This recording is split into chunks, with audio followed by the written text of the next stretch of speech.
Welcome. Let's understand how to model things when you are just starting to learn 3D.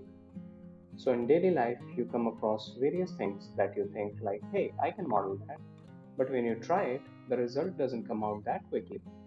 Now you just give up and think, I will do it after some time when I will become better, and never look back on that project again. That's quite common when you are just getting started.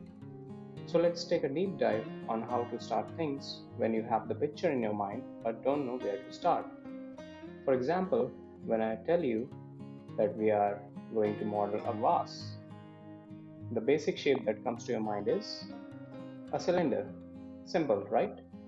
Yes, because it's an object that can be done with a single 3D shape.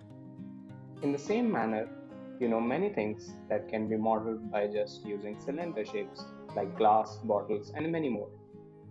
But many things around you won't be that simple, like the coffee machine, any instrument like guitar or banjo, or those nice interiors that you thought of making but gave up because it became too hard to model everything on your own. Now, here's the secret, which is obviously not a secret. Those things can still be modeled with simple shapes. You don't have to perform rocket science in making them. They can still be broken down in simple shapes like cubes and sphere, cylinder, etc.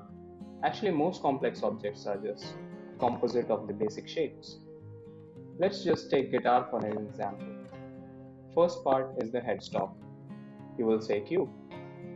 Then comes the fretboard or the fingerboard. You will say cube again. Now comes the body part, and some of you will be confused on how to make that lower part. First thing is choosing the basic shape. When you look at its body, you might think for once that maybe it is cylindrical, like a vase, because in that too we were just changing the edges.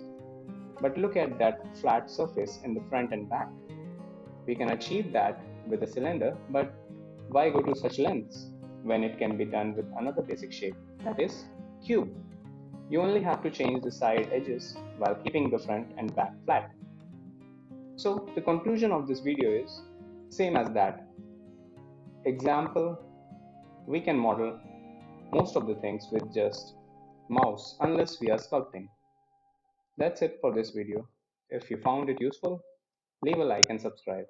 If this video gets more response and good response, maybe I'll make more of these. Bye.